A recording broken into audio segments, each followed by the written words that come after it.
बिस्मिल्लाहिर्रहमानिर्रहीम। तमाम तर तारीफ़ें उस अलीम के लिए जिसने अपनी इल्म व हिकमत से ज़माने में उजालों का तारुफ करवाया और रूह इंसानी को इल्म जैसी हसीन रोशनी से रोशनास करवाया। हमारा आज का जो लेक्चर है वो है कानून शहादत ऑर्डर 1984 पर, जिसमें हम कवर अप करने वाले हैं chapter number 4 of oral evidence. यानी कि आज के लेक्चर में हम कवर अप करेंगे आर्टिकल नंबर 70 और आर्टिकल नंबर 71 ऑफ कानून शहादत। तो जब आप कानून शहादत का पार्ट 2 खोलते हैं तो पार्ट 2 आपसे एक ही सवाल करता है, और वो ये सवाल करता है कि हाउ टू प्रूव, कि आप प्रूव कैसे करेंगे। तो प्रूव करने के दो ही तरीके हैं, एक डॉक्यूमेंट्री एविडेंस के जरिए प्रूव किया जाता है और एक ओरल एविडेंस के जरिए प्रूव किया जाता है। तो हमारे आज का लेक्चर जो है वो ओरल एविडेंस पे होता है। अच्छा जी, ओरल एविडेंस होती क्या है? वो कहता है oral evidence is evidence which is confined to word spoken by mouth. Oral evidence एक एविडेंस होती है जो कि इंसान अपने जुबान से वर्ड्स अदा करता है। फर्ज करें ए ने मर्डर कर दिया है बी का और सी ने इसे मर्डर करते हुए देख लिया है। अब सी जो कोर्ट में जाके बताएगा कि ए ने बी को मर्डर किया है, इसे हम बोलते हैं ओरल एविडेंस। अच्छा, सवाल ये पैदा होता है कि अगर सी जो है वो म्यूट होता है, यानी कि वो वर्ड्स माउथ से नहीं निकाल सकता, तो क्या जो जेस्चर्स वो कोर्ट में जाके दिखाएगा या लिख के देगा तो वो भी ओरल एविडेंस होगा? तो जी हां, वो भी ओरल एविडेंस होगा जो सी जेस्चर दिखाएगा या कुछ लिख के कोर्ट में देगा। तो चलते हैं जी आर्टिकल नंबर 70 पर। आर्टिकल नंबर 70 कहता है proof of facts bye oral evidence, यानी कि ओरल एविडेंस के जो फैक्ट्स हैं वो किस तरह प्रूफ होंगे। वो कहता है all facts except the contents of documents may be proved by oral evidence. तो इसमें जो रेड मार्कर से लिखा गया है वो जनरल रूल है और जो ब्लू मार्कर से लिखा गया है वो एक्सेप्शन है। तो वो कहता है ऑल फैक्ट्स में B proved by oral evidence. तमाम के तमाम फैक्ट्स प्रूव होंगे किससे? ओरल एविडेंस से, मां सिवाय except the contents of documents. Contents of documents के अलावा तमाम जो फैक्ट्स होंगे वो ओरल एविडेंस से प्रूव होंगे। और कंटेंट्स ऑफ डॉक्यूमेंट अगर आपके पास हैं तो वो बेटर एविडेंस है, आप उससे भी प्रूव कर सकते हैं। उसके बाद आर्टिकल नंबर 71 कहता है oral evidence must be direct, कि ओरल एविडेंस को हमेशा डायरेक्ट होना चाहिए। अब ये डायरेक्ट और इनडायरेक्ट क्या होता है? What is direct evidence and how it is different from indirect evidence. अच्छा जी, फर्ज करें ए ने बी का मर्डर कर दिया, सी उसे देख रहा था। अब सी ने जो जाके कोर्ट में बताया है कि ए ने बी का मर्डर किया है, जो सी की एविडेंस होगी वो डायरेक्ट एविडेंस होगी। अगर सी डी को बता देता है कि ए ने बी का मर्डर किया है और डी जो है कोर्ट में जाके गवाही देगा कि सी ने मुझे बताया है कि ए ने बी का मर्डर किया है, तो ये होगी इनडायरेक्ट एविडेंस। तो इस पर कानून शहादत क्या कहती है? वो कहती है कि oral evidence must be direct. Oral evidence must in all cases what ever be direct.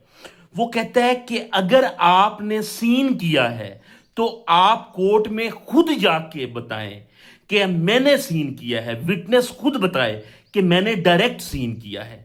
इसी तरह अगर आपने कुछ सुना है, चिल्लाने की आवाजें आ रही थी, ठीक है, कि बचाओ बचाओ बचाओ, तो कोर्ट कहता है कि जो विटनेस होगा वो कोर्ट में आके ये बताए कि मैंने सुना है, यानी कि मैंने हर्ड किया है।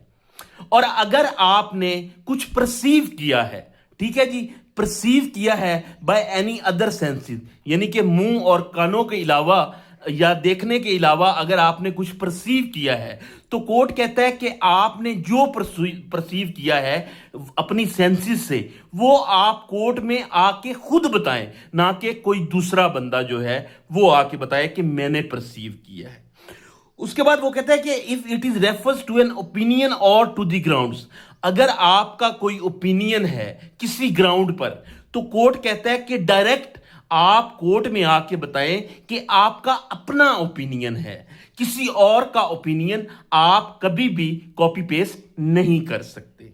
अच्छा जी, यहां पे बात होती है कि हेयर से एविडेंस कोई एविडेंस नहीं होती। हालांकि आर्टिकल नंबर 70 और 71 में हेयर से एविडेंस की कोई बात नहीं हुई, लेकिन फिर भी जो हेयर से एविडेंस है वो कोर्ट में एडमिजिबल नहीं होती। ठीक है जी, कोर्ट में क्यों एडमिजिबल नहीं होती? क्योंकि जब क्रॉस एग्जामिनेशन होती है तो उसके आंसर्स में जो हेयर से एविडेंस का बंदा होता है, जो जिसने किसी से बात सुनी हुई होती है, वो उसके प्रॉपर जवाब नहीं दे पाता। लेकिन हेयर से एविडेंस की कुछ एक्सेप्शंस हैं, जिसमें आर्टिकल नंबर 19 रेस जस्टाई है, article number 42 confession before friend है, आर्टिकल 46(1) डाइंग डिक्लेरेशन है, article 47 witness evidence in subsequent proceeding है। तो ये हेयर से एविडेंस की क्या है जी? हेयर से एविडेंस की एक्सेप्शंस हैं। अच्छा जी, यहां पे 3 प्रोवाइजो दिए गए हैं। पहले प्रोवाइजो में वो कहता है कि अगर किसी एक्सपर्ट ने कोई ओपिनियन दी है किसी ट्रीटाइज में, ट्रीटाइज कहते हैं किसी बुक में, जो इसमें उसने अपना ओपिनियन होल्ड किया है, वो कहता है कि अगर वो बंदा मर जाता है, वो एक्सपर्ट मर जाता है, या वो नहीं मिलता, या वो इनकैपेबल होता है एविडेंस देने के लिए, या वो उसको बुलाने के लिए बहुत सारा खर्चा होता है और बहुत सारा टाइम जो है स्पेंड हो जाता है। ठीक है जी, तो क्या होता है, उसकी जो बात होगी, उसकी जो ओपिनियन होगी, उसकी ओपिनियन को जो है वो रेलिवेंट समझा जाएगा, और वो ओपिनियन जो है जो उसने होल्ड की है उसकी बुक से ही ली जाएगी।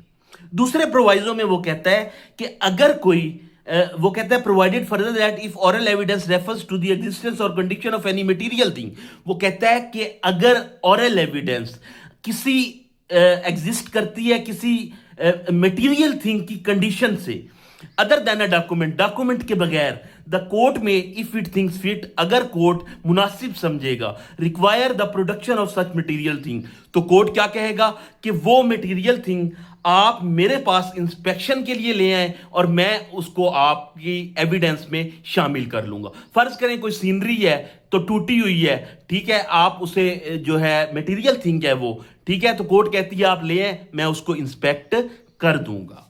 उसके बाद तीसरे प्रोवाइजो में वो कहता है कि provided further that if a witness is dead, अगर विटनेस ही मर जाए और कैन नॉट बी फाउंड, और विटनेस ना मिले, और has become incapable of giving evidence, और वो इनकैपेबल हो विटनेस किसी एविडेंस को देने के लिए, और his attendance can not be procured without an amount of delay और एक्सपेंस, अगर उसकी अटेंडेंस विटनेस की प्रोक्योर ना की जा सके बहुत सारी डिले के बाद और बहुत सारे पैसे लगाने के बाद, तो फिर इन सर्कमस्टांसिस में क्या होता है, कोर्ट क्या करता है, वो कहता है कि a party shall have right, party का राइट है टू प्रोड्यूस शहादल शहादा, शहादल शहादा जो है वो प्रोड्यूस कर सकती है, जिससे क्या होगा, by which a witness can appoint, witness जिससे अपॉइंट कर देगा 2 विटनेसेस को, जो उसकी जगह पे उसके बिहाफ पे आके कोर्ट में एविडेंस देंगे। लेकिन हदूद के केसेस में ऐसा नहीं होगा। तो ये था हमारा आज का लेक्चर। ऐसी ही वीडियोस के लिए हमारे चैनल को सब्सक्राइब करें। शुक्रिया।